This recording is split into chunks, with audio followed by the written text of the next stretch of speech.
What is Jesus' vision for friendship? Scott Sauls is our guest this week, discussing how to seek true friendship in a world where friendship can be hard to find. It's all on episode 87 of the Church Leaders Podcast. Welcome to the Church Leaders Podcast, where we're helping you lead better every day. And now here's your host, podcasting from scenic Colorado Springs, Colorado, Andrew Hess. Well, thanks for tuning in to episode 87 of the Church Leaders Podcast. I'm Andrew Hess, your host, and this week we're talking with Scott Sauls. Scott is a senior minister of Christ Presbyterian Church in Nashville, Tennessee. Previously, he was a lead and preaching pastor at Redeemer Presbyterian Church in New York City, where he worked alongside Tim Keller. We talked to Scott about his new book called Befriend, on how Christians can cultivate true friendship. And now, here's our conversation with Scott Sauls. Well, Scott, it is awesome to have you as our guest on the Church Leaders Podcast. Thanks so much for being with us. Thank you, Andrew. It's good to be with you. Scott, I'm excited to talk to you today because I love the book that you've written titled Befriend. It really struck me. It just didn't even, there's a lot of books that I read that just hits me like the Holy Spirit wanted me to hear this message. So talk to us about kind of how the idea for this book came about. Well, the idea came really as a byproduct of a few things. One was just sort of personal observations about the impact of social media, both positive and negative, on the human soul, and even on my own experience. Technology connects us in many ways more than we've ever been connected, but there's also potentially an isolating effect if most of our interaction with other people is through a screen. There have actually been articles written and studies done that indicate that when social media use goes up and personal face-to-face interaction goes down, depression and anxiety increase. And so I wanted to sort of get back to, or at least just write some reflections on what it could look like to get back to a more incarnational approach to relationship and human interaction. Just as people created in the image of God, just felt like it was important to collect my own thoughts just from my own experience, and it of course ended up a product, being I guess one of the outcomes is the book that came out of it. But there's also the subtitle of the book that I think some would say, some who've read the book would say is probably the chief purpose of the book, and the subtitle is Create Belonging in an Age of Judgment, Isolation, and Fear. And so the book as a whole, in many ways, is an observation of the many different ways in which we can distance ourselves from others. We can divide over, things like ideology and politics and personal opinion, life experience, race, those sorts of things.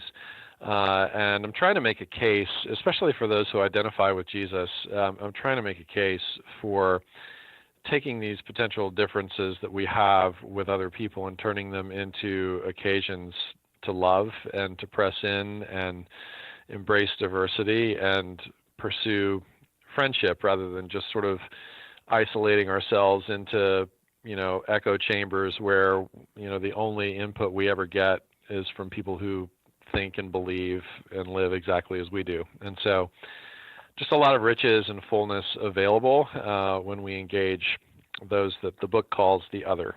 Yeah, and I love at the beginning you distinguish between real friendship and some things that I think a lot of us would consider real friendship. I want to talk about a few of those. The first one you bring up is digital friendship, and how that is different than real friendship. Talk about how sometimes we may see a digital friend in a way, but it's not real. It's not really a real friendship. Well, I think, truth be told, many of us, especially those of us who are public people, maybe in ministry, which I guess constitutes most of your listeners, truth be told, we have a lot more fans and admirers and such than we do actual friends, because the definition of a friend is somebody who knows you and somebody who's known by you. And most of us who are public people, at least, our stories are typically known a lot more than we know the stories of the people that we're ministering to and among, and so that can have an isolating effect. But the digital friendship concept, just gets back again to what I was talking about a minute ago about social media, and how online on things like social media, Facebook, Twitter, and so on, we tend to present the best version of ourselves. We present an edited version of who we are, and that way we don't get the full picture of other people, and other people don't get the full picture of us. And what that can sometimes lead to is us comparing ourselves with other people's lives, or at least what other people's lives look like in the edited version, and that can oftentimes lead to discouragement, when everybody else's life looks so perfect and so on. But the other thing that social media does is it creates interaction in sound bites, as opposed to a long, lingering, nuanced conversation that really is the best breeding ground for true intimacy and deep intimacy. We lose a lot of that when it's digital. We lose eye contact, we lose body language, we lose presence, and in many ways we lose intimacy as a result. I like that, getting back to what conversations have always been historically, and now social media has kind of changed what a conversation can look like. Talk about it can. I wouldn't want to throw the baby out with the bathwater. I mean, there are a lot of really positive things about social media and the way that it connects us and the way that it creates new opportunities oftentimes for us to move toward others and others to move toward us. So I don't want to throw the baby out with the bathwater. Mm-hmm. Yeah, but I think if I hear you right, you're saying that if we just leave our relationships in social media, that we should kind of have this goal in mind of having these experiences where we're having actual conversations and able to share the good and the bad from our lives.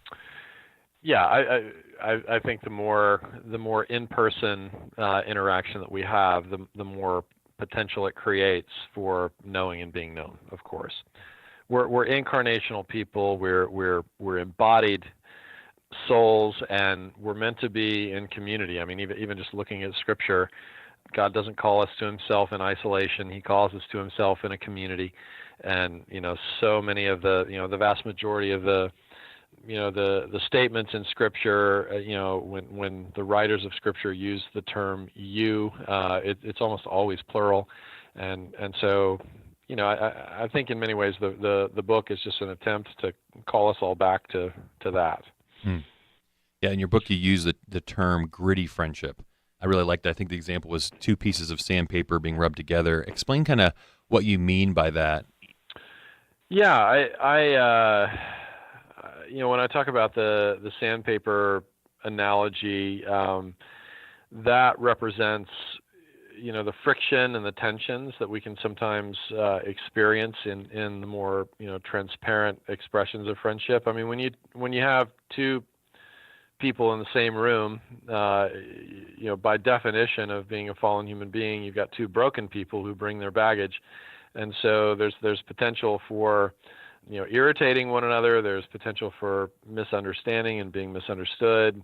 There's potential for hurt and those sorts of things. And of course, the gospel calls us not to division in those situations, but toward reconciliation and peace. And he calls us to, in many ways, be allies with one another to help improve one another's character. And like Ephesians 5 says, to present one another as pure to Christ. And so, really, the goal of every friendship is to get ourselves and each other ready, more ready for Christ and for knowing Christ, and that includes the refinement of character.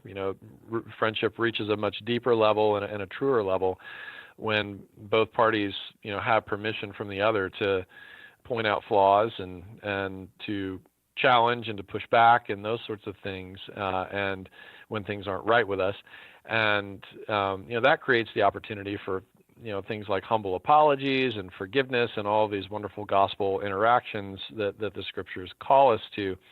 But there is a kind of a sandpaper dynamic where you take two gritty people and they rub against each other, and there's friction, and with the friction comes heat and discomfort and so on.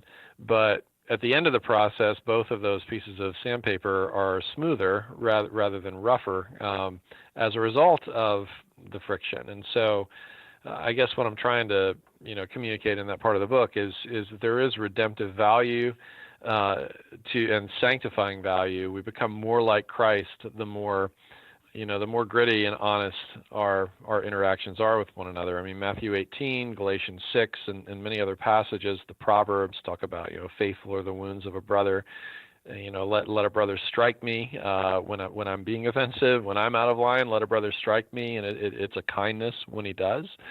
The very nature of the gospel is God coming and confronting sin in the world, not because he's against us, but because he's for us, and he wants us to be healed, and he wants us to live life to the full. And part of that means rooting the sin and the brokenness and dysfunction out of us so that we can be healed. And God gives us that dynamic in relationship with one another. The healthiest relationships are going to be both filled with encouragement and also, in many ways, include a willingness and even a relative frequency of helping one another be better versions of ourselves.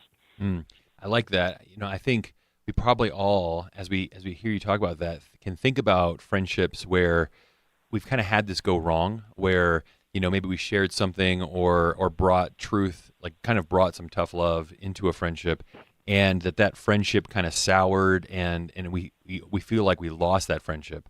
In those circumstances, was that just a bad timing thing, or did we do it the wrong way, or how do we kind of fight for friendships when somebody may pull away from us because we were a little too gritty, as you say? Yeah, I mean, the challenge is that we've got to be you got to have two parties. Both parties have to be sort of all in and covenanted with one another. And I suspect that that's part of the reason why when God created marriage, he created an inseparable union, where he basically says, if you're going to marry yourself to another person, I'm going to call you to a level of commitment to one another where you can't separate. What God has joined together, let no man separate, which means that I'm giving you a situation in which eject is not an option, in which withdrawal and moving away and distancing from one another is not an option. Instead, you persevere and endure with one another. And I think marriage is actually a good prototype for true friendship. I mean, you look at David and Jonathan, one of the tightest friendships in the history of the world, and it says that David and Jonathan covenanted with one another. They made a covenant with one another, and their loyalty to each other went even beyond death. David adopts Jonathan's son. After Jonathan dies in battle, David adopts Jonathan's son Mephibosheth into his own household and into his own family. He's that fiercely loyal that his love even goes beyond death. And that's the kind of relationship that God calls us to, and it's a bit foreign, especially in our sort of Western American context, where the individual is supreme and the community is negotiable.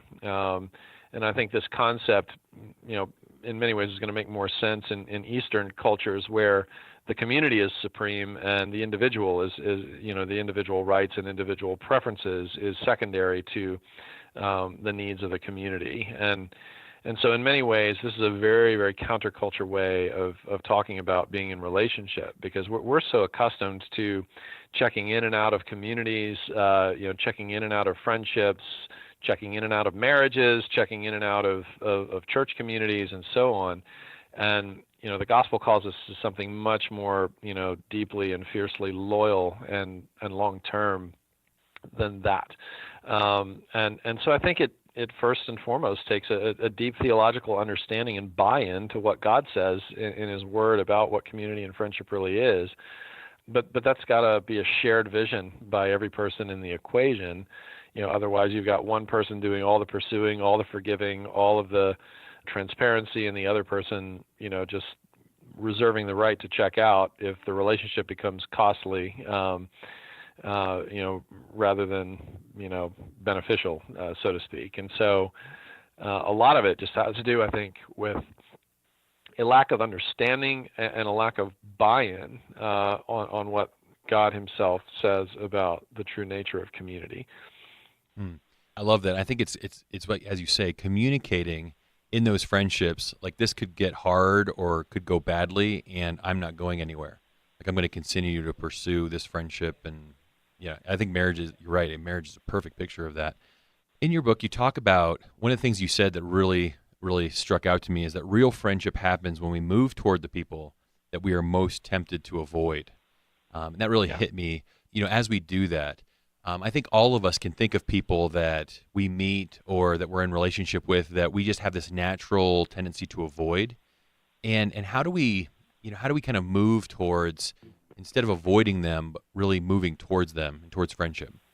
Well, I think maybe I'll answer that question with an observation of, maybe the viewpoint that some would express about the local church. Every now and then, as a pastor, I'll hear or I'll read, a blog post or something by somebody who says, I'm all in with Jesus, but I'm done with the local church.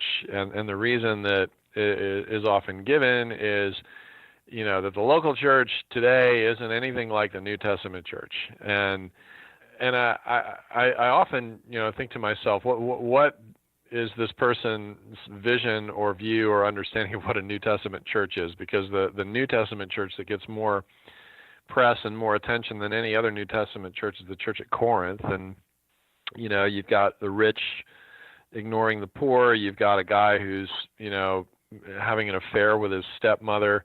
You've got people in the church suing each other in the courts over frivolous things. I mean, you've got gossip, slander, all kinds of social irritants in Corinth. The love chapter, it was written by Paul initially as a rebuke, because every attribute of love that Paul lists in 1 Corinthians 13 was everything that the Corinthians were not. And so you had this messy, broken community, and Paul, instead of checking out on them, presses in and affirms his love for them, calls them brothers and sisters, and just makes it very clear that he's not going to distance himself from them. Instead, he's going to work for their health and for their redemption. And so, to your question, friendship hasn't really reached the level of biblical friendship until somebody has irritated us and or offended us, and we decide to stay. The true test of love is not that you like somebody, that you enjoy being around them. The true test of love is when they offend you or you offend them, and you move toward them instead of away from them. As a result of them offending you or you offending them. You seek and pursue reconciliation. You treat it like a family, because the church is a family. And guess what? We don't get to choose who our family members are. God chooses who our family members are. And he chooses what their personalities are going to be like. He chooses what they're going to be like in 5 years versus what they are right now. And so, the calling on us, from the Lord is just to honor and exalt the image of God in the other person, and to look at the other person as an incomplete work in progress who is destined for glory.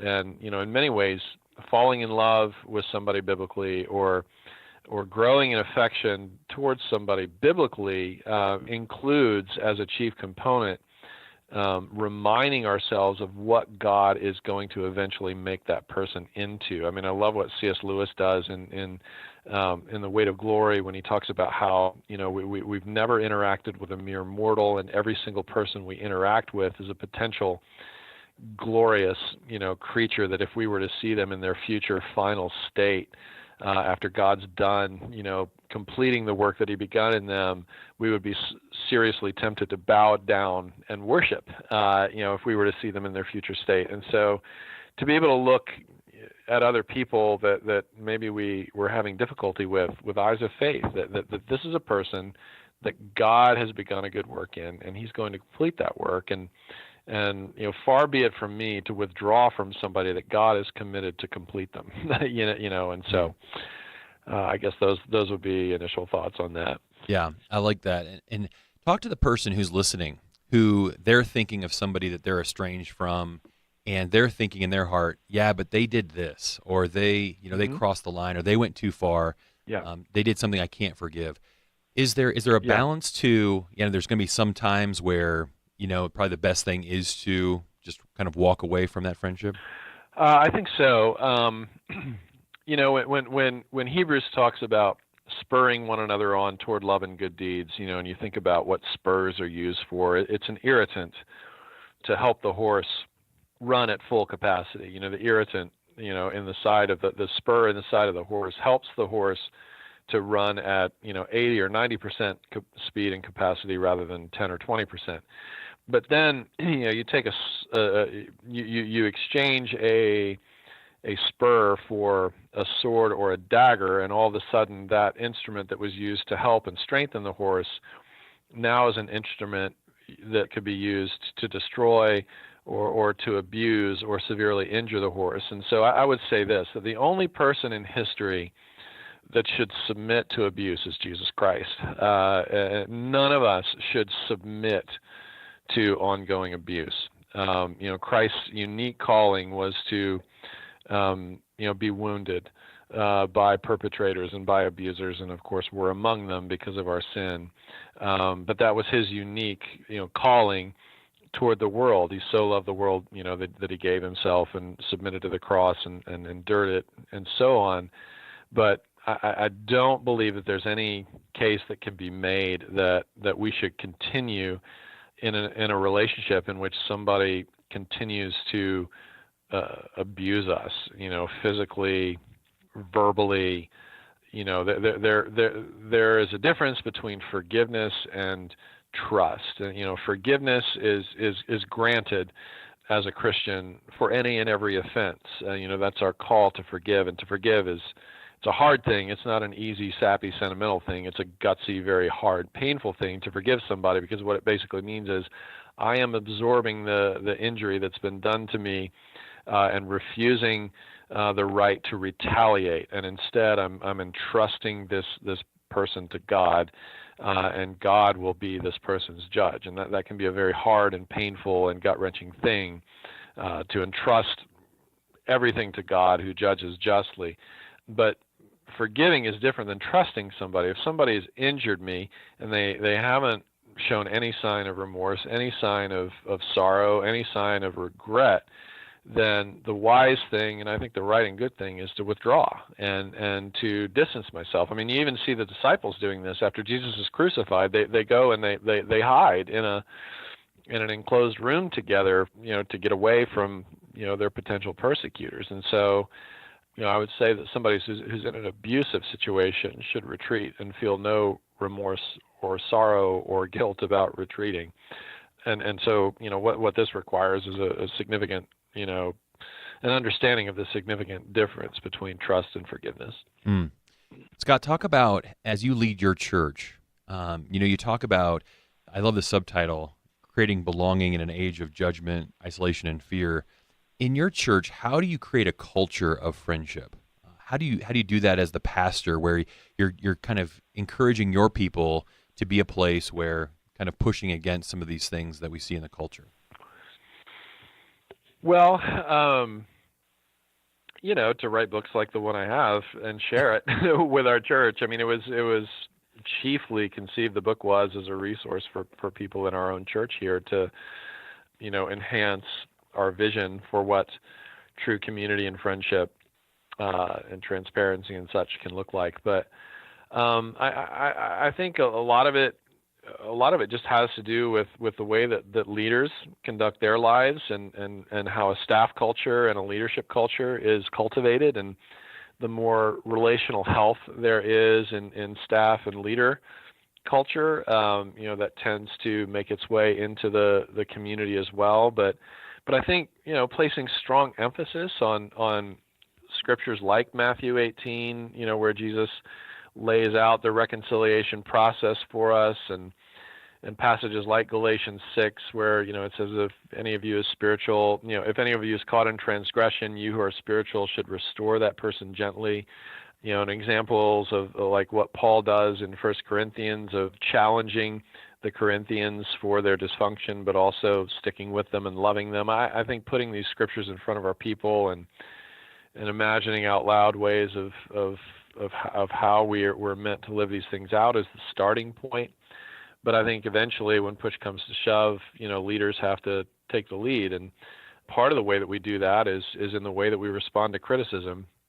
If you're doing anything worth doing in ministry, you're going to be criticized, and every time you're criticized, you have a choice. You have a choice between becoming defensive, between striking back, between running around the person's back and gossiping about them, or dealing with it redemptively. And in many ways, I think the way that we set an example is hopefully going to be caught by the people that we're leading.